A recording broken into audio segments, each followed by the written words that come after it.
You think you know what makes a soldier dangerous in combat. You're wrong. The most lethal weapon an infantryman carries in a jungle war is not his rifle, not his grenades, not his radio or his artillery support or the helicopter waiting to extract him. The most lethal weapon he carries is silence.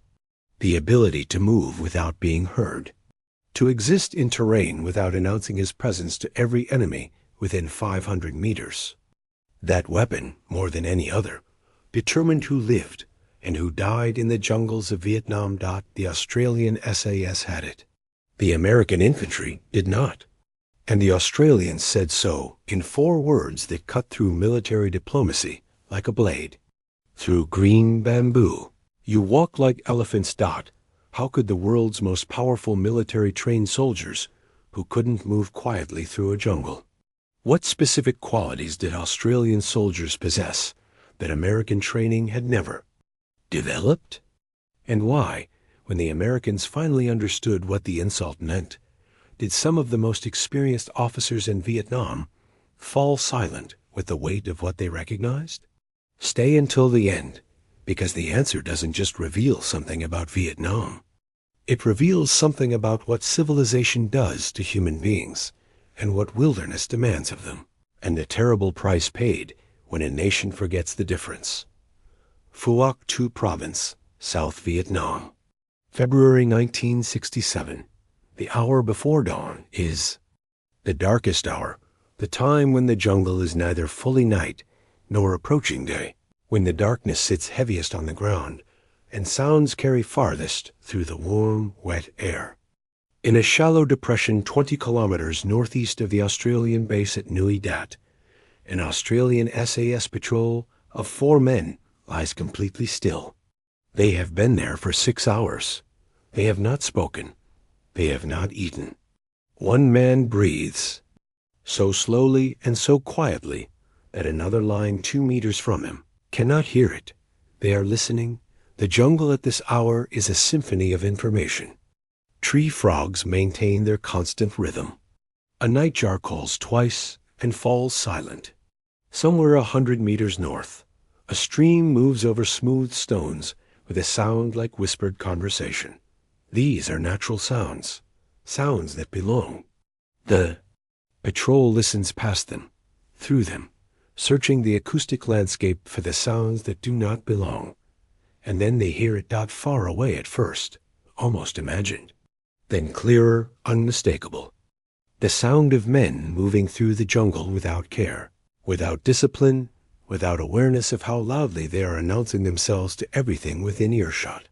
Boots on dried leaves, equipment rattling against equipment, the soft metallic click of a weapon sling. Voices, actual voices, even at this distance, even at what those men believe is a whisper. The patrol leader raises one finger. His men understood. They have heard it too. The sound is American. An American patrol, moving through what they believe is their operational sector, navigating toward a morning objective with the noise discipline of a construction crew. From their behavior, it is clear they believe themselves alone in this jungle. They believe the darkness and the distance are enough protection. They are not alone. And the darkness protects no one who announces himself with sound. The Australian patrol remains motionless as the Americans pass within 80 meters. A patrol of perhaps 12 men crashing through the undergrowth with a noise profile that, in the assessment of the Australian patrol leader, could be heard at 300 meters in optimal acoustic conditions. The Australians watch them pass without being seen, heard, or detected. Then they wait 20 minutes for the sound to fade entirely before transmitting their position check in the brevity code that represents their only communication for the night. In his after-action debrief 2 days later, the Australian patrol leader makes a notation that will be included in a training assessment circulated to Allied commands. American patrol movement detected at approximately 300 meters. Multiple soldiers. No noise discipline. Significant equipment rattle. Audible voice communications at distance. Assess would have compromised position if operating in close proximity to the enemy. Recommend joint training and basic noise discipline prior to any combined operations. The polite language of military reporting filtered the raw assessment into professional terms. What the patrol leader actually said to his soldiers when they returned to base was shorter, sharper, and more honest. It was the kind of assessment that only men who have lived in the bush, who have hunted animals and avoided being hunted, who understand at the cellular level that survival depends on silence, can deliver with genuine authority. You walk like elephants. 4 words. A complete and devastating critique of American military training philosophy. Not a personal insult directed at individuals who were, by any measure, brave and dedicated soldiers, but a professional judgment about what their training had and had not prepared them to do. And what it had not prepared them to do was move through the jungle in silence, not to understand why this mattered so profoundly requires. Understanding what? Sound means in jungle warfare. In open terrain, armies fight by sight. They see each other, they engage, they use the visual dominance of firepower to determine outcomes. In dense jungle, sight is limited to tens of meters in most conditions, and 0 in others. In the jungle, armies fight by sound. They hear the enemy before they see them. They locate positions by acoustic signature. They track movement by the disturbance of natural sound patterns. Not an army that moves noisily in the jungle is an army that announces its position, its direction, its approximate strength, and its intentions to every enemy unit within hearing range. It surrenders the first and most critical advantage in close terrain warfare, the element of surprise. Without surprise, small unit operations become confrontations where numbers and firepower determine outcomes. With surprise, a small unit can engage, destroy, and withdraw before the enemy can respond effectively. The Viet Cong and North Vietnamese Army understood this with the intimacy of men who had been fighting guerrilla warfare for decades. They moved with extraordinary noise discipline developed through years of operating against French forces, against American-backed South Vietnamese units, against anyone with the firepower to destroy them if discovered before they chose to be discovered. Their ability to move silently through the jungle was not merely a skill.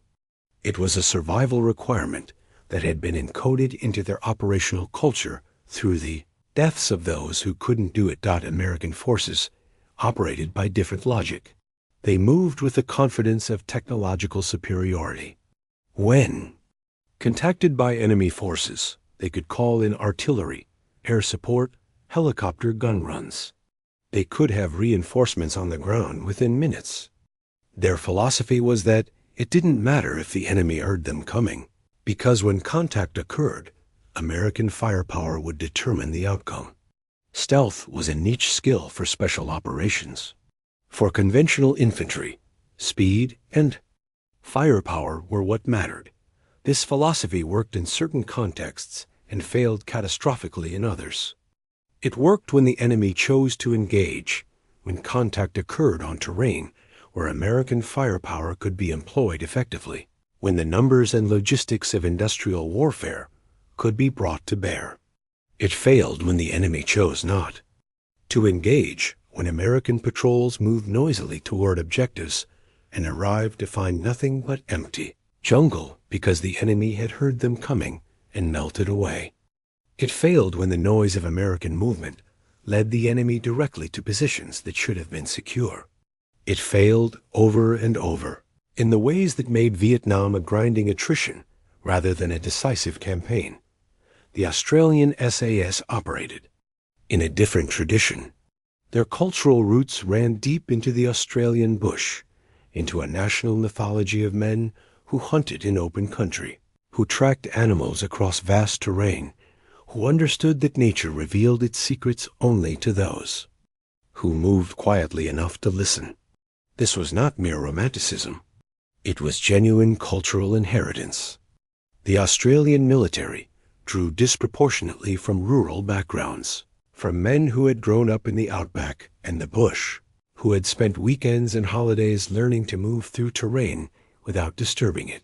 This background produced soldiers with sensory awareness that their training refined rather than created. They came to the military already understanding that a broken twig had meaning, that disturbed vegetation indicated passage, that the sudden silence of birds signaled human presence. Training took these intuitions and systematized them into doctrine. Noise discipline wasn't a chapter in a manual. It was the foundation of how they moved, how they operated, how they conceived of their relationship with terrain.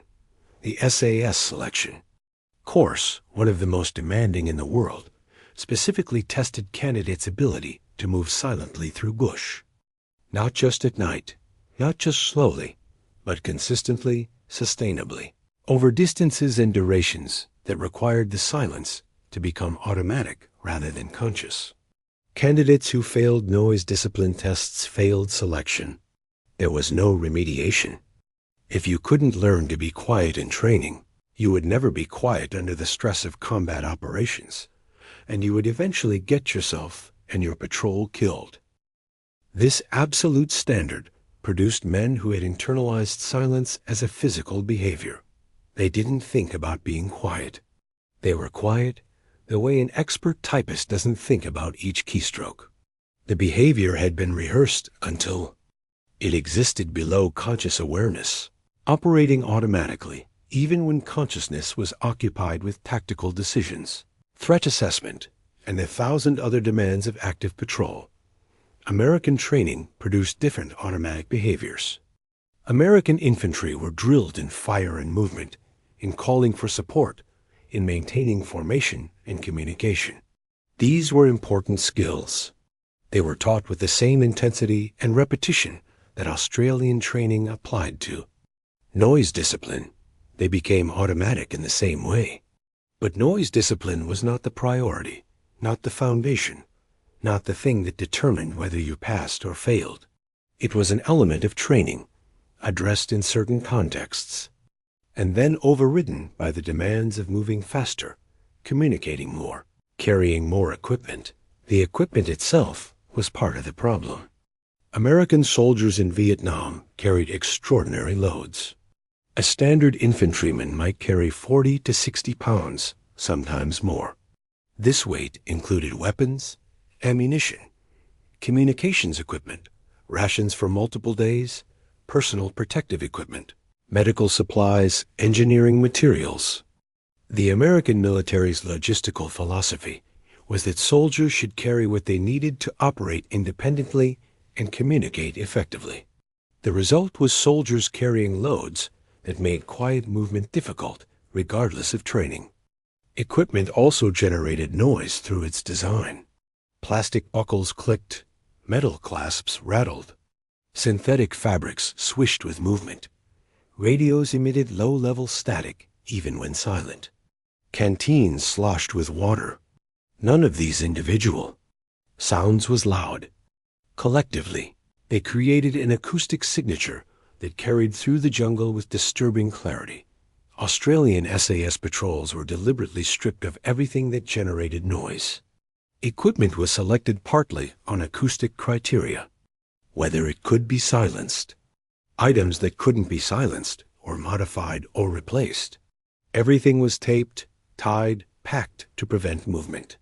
Weapons were tested for mechanical noise and adjusted until they operated silently. The patrol moved through jungle sounding, as one training document put it, like the air itself has changed direction. The weight difference was significant.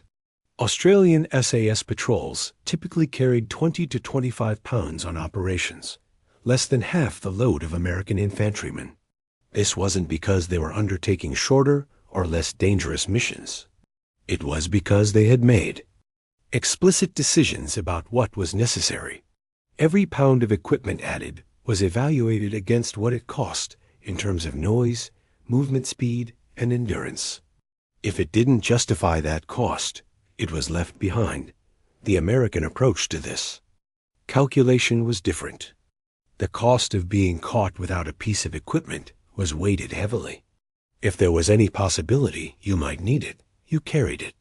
The implicit assumption was that the cost of noise was manageable through firepower if the enemy heard. You'd kill them when they engaged. The Australian assumption was that the cost of noise could be existential. If the enemy heard you in the wrong circumstances, you died before you could use any of your equipment.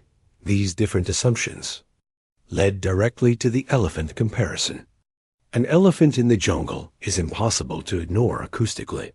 It announces its presence continuously, breaking branches, displacing vegetation, shaking the ground with its weight. Nothing in that jungle is unaware of the elephant's presence. Predators position themselves accordingly. Prey animals scatter. The jungle reorganizes itself around the announcement of that massive, noisy presence. An American patrol of 12 men, each carrying 60 pounds of equipment, moving at normal.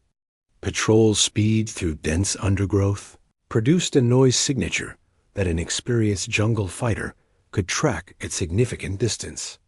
Not because the Americans were careless or poorly trained in the general sense, but because their training, their equipment, and their doctrine had not prioritized the elimination of that signature.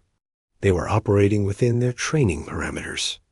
The training parameters were wrong for the environment they were fighting in.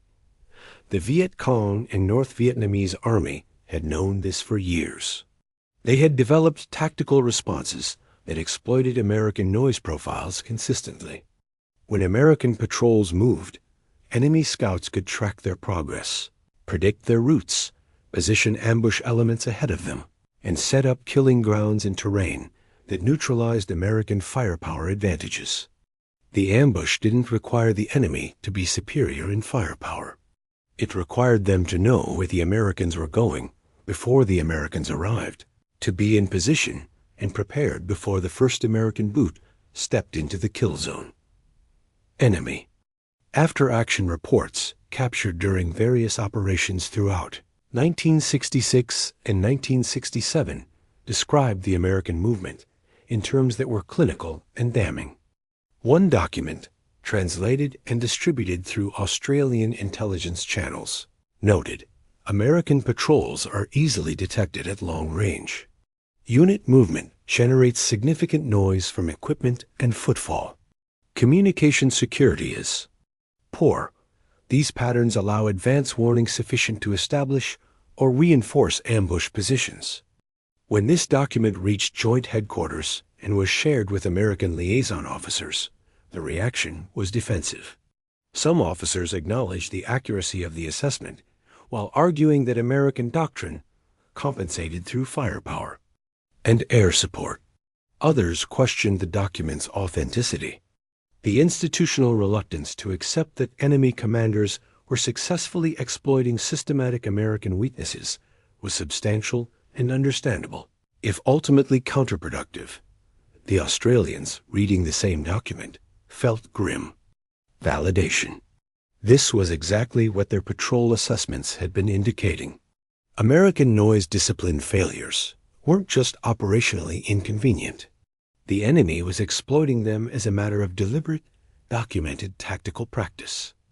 American soldiers were dying partly because their training hadn't prepared them to be quiet enough. The first formal joint training exercise that brought Australian SAS instructors into contact with American infantry units occurred in mid-1967. The stated purpose was mutual exchange. The Americans would share their knowledge of airmobile operations and close air support, skills the Australians recognized as areas where American doctrine was genuinely superior. In return, the Australians would share fieldcraft and patrol techniques. The Australian instructors arrived at the American base with the quiet professionalism that characterized their approach to everything. They didn't boast. They didn't disparage American capability in their briefings. They simply designed training exercises that would demonstrate the problems they had observed and provide practical methods for addressing them. The first exercise was simple. An Australian SAS patrol of 4 men would move through a designated section of jungle. The American Infantry Company would attempt to locate and track them. Using standard patrol techniques and their full complement of electronic and human detection methods, the exercise would run for 48 hours. The Americans never found them. Not once. Not a sighting, not a sound, not a disturbed leaf that could be attributed to the Australian patrol's passage. The 4 men moved through the area, observed American positions, returned, and briefed the American company commander in detail on every position they had identified, the number of men, the equipment being used, and the mistakes that would have gotten those men killed in a real operation. The American company commander was experienced. He had been in Vietnam for 7 months. He had conducted dozens of patrols, had been in firefights, had called in artillery and air support. He was not naive about the dangers of the jungle. But sitting in that briefing and hearing the Australians describe his men's positions, hearing the specific sounds that had revealed each location, was a different kind of education. It was the education of understanding what you didn't know that you didn't know. The Australians were not unkind in the debrief, but they were specific. They described the point at which each American position had been orally detected. They identified the particular sounds: a radio squelch, a boot on a dry twig, the sound of a magazine being changed, the faint rustle of a poncho being adjusted, a throat being cleared. They noted the distances at which each sound had carried. For several positions, detection had occurred at over 200 meters, ranges at which visual observation would have been impossible in that terrain. Then came the practical demonstration. That produced the phrase that would enter military legend. An Australian sergeant asked the American company's best patrol section, 8 men selected by the company commander as the most skilled, to demonstrate their standard patrol movement technique through a section of jungle. The Australians followed at a distance, listening. The Americans moved with genuine effort at noise discipline. They moved more slowly than normal. They paid attention to footfall. By their own standards, they were being careful. The Australian sergeant followed them for 200 meters, then walked forward and tapped the rearmost American on the shoulder. The American spun around, startled. He had not heard the Australian approach. He had been focused on the jungle. Ahead of him, not behind, because nothing in his training had prepared him to worry about someone approaching from behind. Without sound, the Australian sergeant stood there for a moment.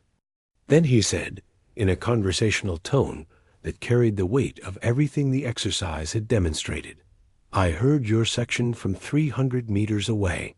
In the bush, you walk like elephants." There was silence after that sentence. The 8 Americans stood in the jungle and felt the truth of it settle over them.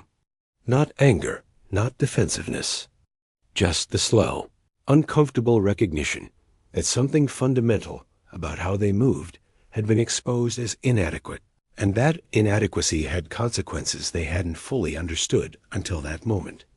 The American section leader asked, question that needed asking, what were they doing wrong?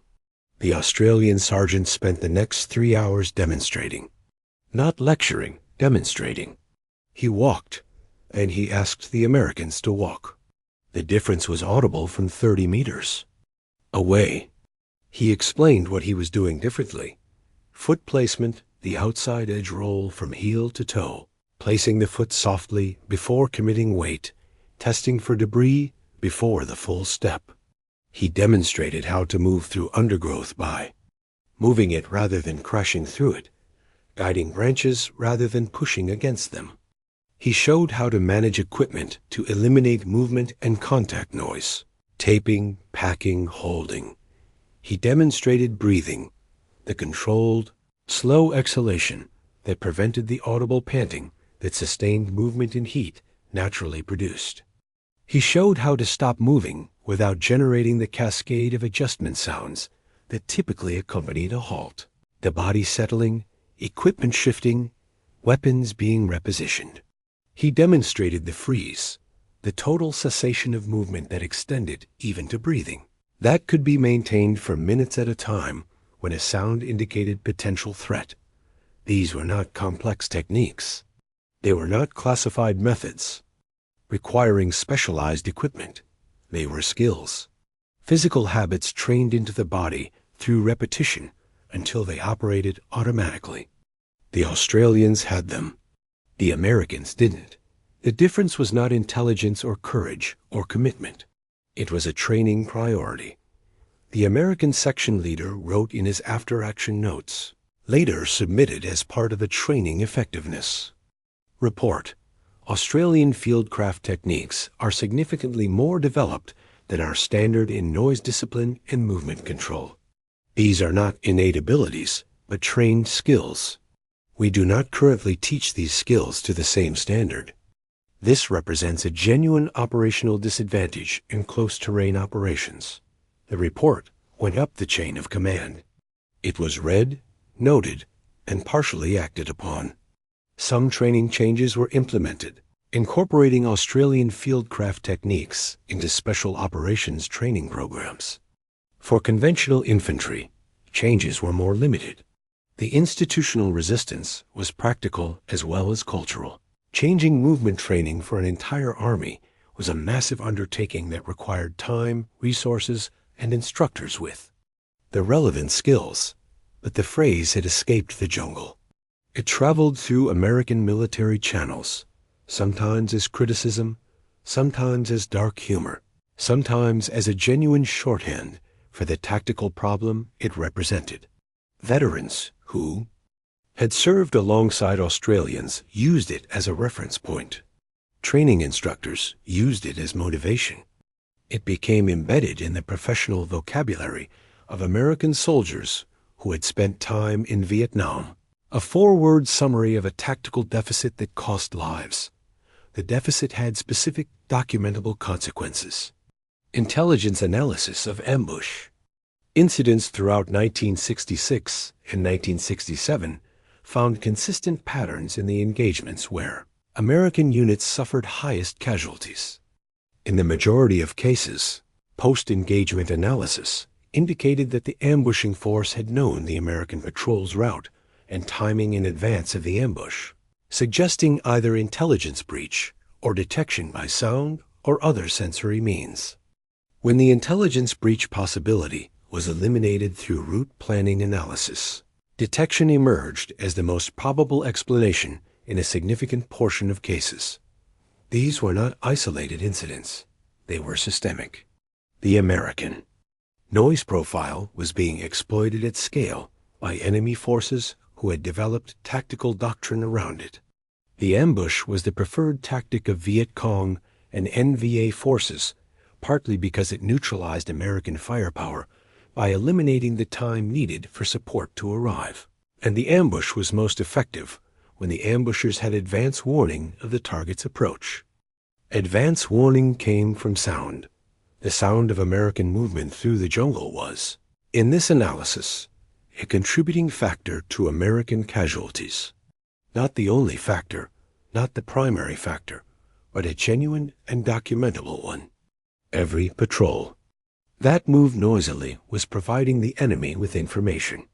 Some of that information was operationally inconsequential. Some of it led directly to ambushes. The mathematics were uncomfortable but clear. The Australian SAS operated in the same province, against the same enemy, and their patrol casualties were dramatically lower. Their kill ratios were dramatically higher. The relationship between their noise discipline and their survival rate was not coincidental. The two facts were connected by the fundamental logic of jungle warfare. You can't be ambushed if the enemy doesn't know you're coming. And the enemy can't know you're coming if they can't hear you. A captured Viet Cong intelligence officer, interrogated by Australian intelligence personnel in 1968, provided an assessment of different allied forces that became one of the most quoted documents in post-war analysis of the conflict. His description of American forces was detailed and unsentimental. He spoke of their firepower with genuine respect and some residual fear. But his tactical assessment was clinical. American patrols could be detected reliably at distance. Their movement patterns were predictable. Preparing an ambush ahead of an American patrol was, in his formulation, a matter of patience and positioning rather than difficulty. His description of Australian forces was different in tone and content. He described the SAS patrols as essentially undetectable through normal means. He described instances where his units had believed themselves in secure positions only to discover Australian observation posts within meters that had been there for hours or days. He described the psychological impact of this capability, the way it created fear of being watched without knowing the observer's position, the way it degraded his soldiers' confidence in the safety of any terrain. When asked what the primary difference was between Australian and American patrol technique, he paused for what the interrogation transcript records as a long moment, then said, "The Australians, they move like the jungle. They become part of the sound. The Americans, they fight the jungle. The jungle announces them." The elephant metaphor and the jungle metaphor were two sides of the same coin. One described what the Americans sounded like. The other described what the Australians achieved. Between them, they framed the entire philosophical divide. Fighting the jungle meant treating terrain as an obstacle to be overcome through equipment and doctrine. Moving the way the jungle moved meant understanding terrain as a medium to be inhabited, adapted to, worked with rather than against. These were not just tactical differences. They were philosophical differences about the relationship between human beings and their natural environment. And those philosophical differences had direct, operational consequences. The American relationship with the natural environment was, by 1967, mediated through extraordinary technology. Americans lived in climate-controlled buildings, moved in powered vehicles, communicated through electronic systems, processed the natural world at one remove through the filter of technology.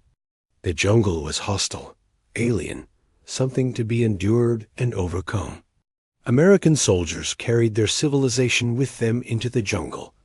Packaged food, synthetic materials, electronic communications, chemical treatments for water and insects. They maintained their connection to the American way of life even in the field. The Australians maintained a different relationship. Their national culture was built around engagement with a harsh and often hostile natural environment. The outback, the bush, the coastal wilderness, these were not merely scenery in Australian national identity. They were formative experiences, places that demanded respect, observation, and adaptation. Australian military culture had absorbed this relationship with wilderness and converted it into tactical doctrine. The bush skills that generations of Australians had developed tracking animals and moving through open country translated into jungle warfare capabilities that their American allies found remarkable and their enemies found terrifying. Moving silently was one expression of this broader capacity to inhabit terrain rather than merely transit it. The weight of the pack itself became symbolic. Not the physical weight, though that was real and significant, but the symbolic weight of what America brought to every environment it entered. Abundance, technology, the material confidence of the civilization that had never needed to be quiet because it had always had enough firepower to answer any sound it generated.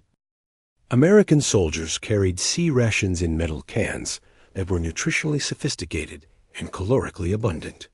They carried insect repellent in plastic bottles. They carried foam sleeping pads and waterproof clothing and extra batteries for their electronic equipment. They carried the material expression of American abundance into the jungle, and that abundance rustled and rattled and clinked and announced itself to every ear within range. It was not wrong to want those things. It was not evidence of weakness or failure. It was evidence of who Americans were, citizens of the most materially abundant civilization in human history, carrying that abundance with them because that was what their nation provided and what their training assumed. The jungle didn't care about abundance. The jungle rewarded silence and patience and the willingness to need less. The Australians needed less. Not because Australia was less wealthy or less committed to its soldiers' welfare, but because Australian military culture had made a different calculation about what soldiers needed in the field versus what they needed elsewhere. In the field, they needed to be effective. Effectiveness required silence. Silence required reducing the load. 2 essentials. The calculation was performed without sentimentality, and the result was soldiers carrying 20 pounds instead of 60, moving at half the speed and 1/10 the noise. The joint training program that followed the 1967 exercise produced mixed results. Some American units made genuine improvements in noise discipline, incorporating Australian techniques and standards into their patrol training. These units reported operational improvements, fewer incidents of early detection, higher patrol success rates, better intelligence gathering. The improvements were real and documentable. Other units implemented changes superficially or not at all. The institutional pressure of the war's tempo, the constant demand for operations, the shortage of time for training refinement, all worked against the kind of sustained practice required to develop new automatic behaviors. Noise discipline couldn't be learned in a week. It required months of daily practice, constant correction, and the kind of habitual refinement that came only through sustained training focus. For the Americans, the war demanded too many things simultaneously. They were fighting training replacements, managing a massive logistical system, maintaining relationships with South Vietnamese forces, conducting civil affairs operations. Adding a comprehensive noise discipline training program to this load was operationally difficult. Even when the need was recognized, the Australians had one advantage that shaped everything else. They operated in a defined area with consistent doctrine. Phuoc Tu Province was Australian territory. Australian methods prevailed there.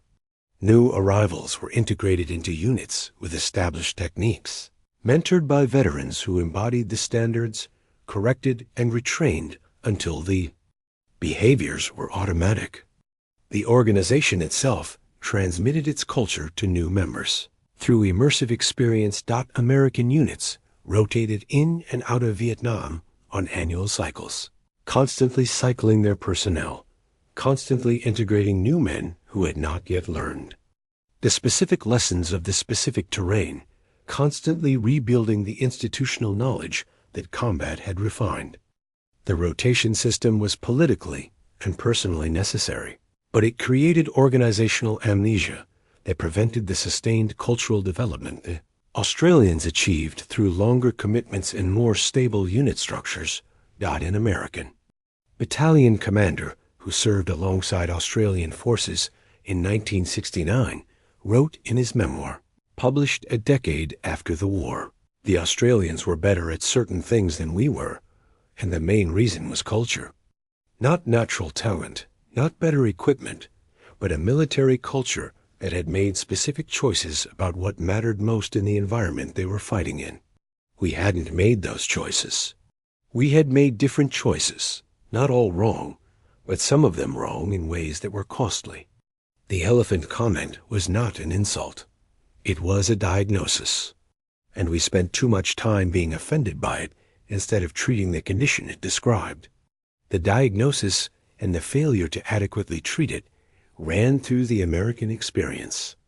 In Vietnam, as a persistent thread, the war produced enormous tactical learning at the individual and small unit level. American soldiers and small unit leaders in Vietnam were, by most assessments, highly capable tactically. Many of them identified the noise discipline problem themselves, developed personal solutions, trained their men accordingly. The war was full of American excellence at the small unit level, but the institutional level, the doctrinal level, the training system level changed more slowly and less completely. The lessons that should have produced formal doctrine changes often remained as informal knowledge, passed between veterans, discussed in professional journals, absorbed by individuals but not fully systematized. The elephant walked on, slightly. Quieter perhaps, but still announcing itself to the jungle. The sound itself, that cascade of human-generated noise that the Australian sergeant had isolated and diagnosed in the jungle near Nui Dat, carried meaning beyond its tactical implications. It was the sound of a civilization that had not yet made the hard choices that survival in this environment demanded.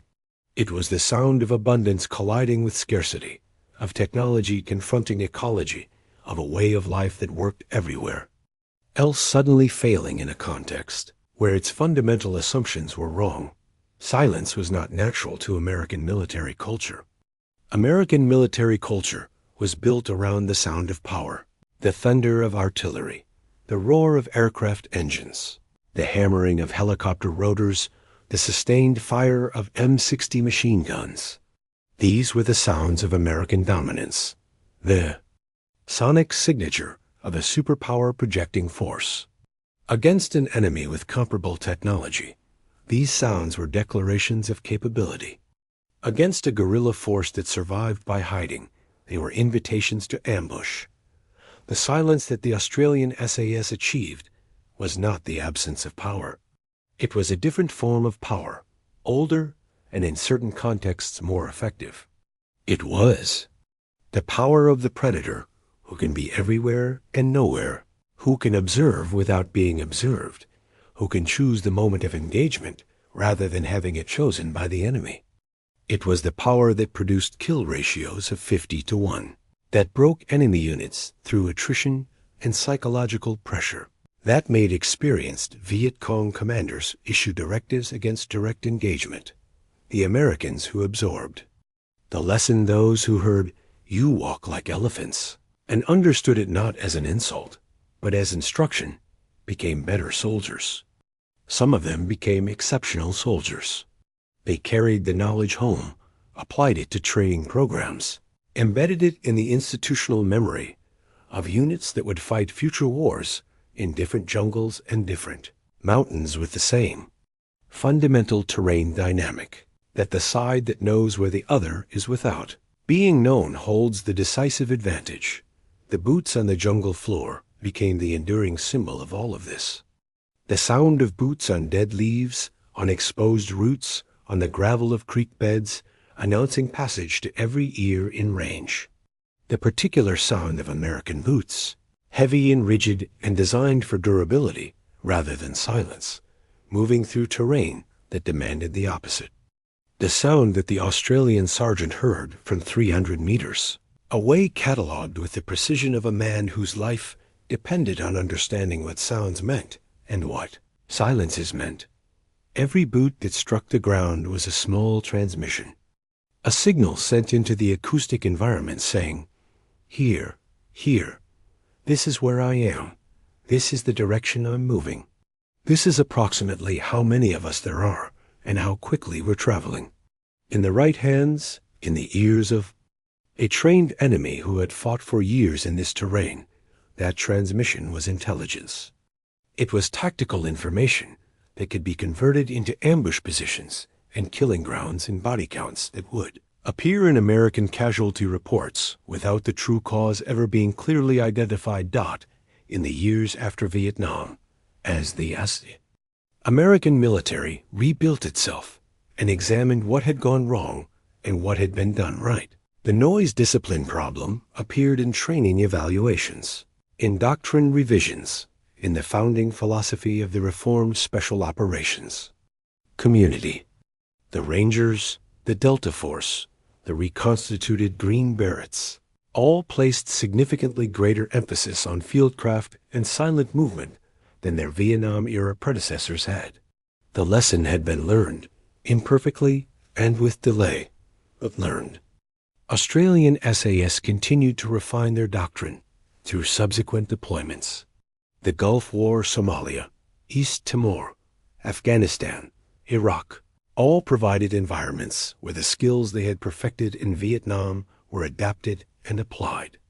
The fundamental philosophy didn't change because the fundamental logic didn't change. In close terrain, against any enemy with the competence to exploit it, the ability to move without sound was the difference between the hunter and the hunted. The jungle has its own memory. The trees that grew in Phuoc Thu province during those years absorbed into their wood the vibrations of passing soldiers, the heavy American tread, and the phantom passage of Australian patrols. They do not distinguish between them now. They know only the rain and the sun and the slow revolution of seasons.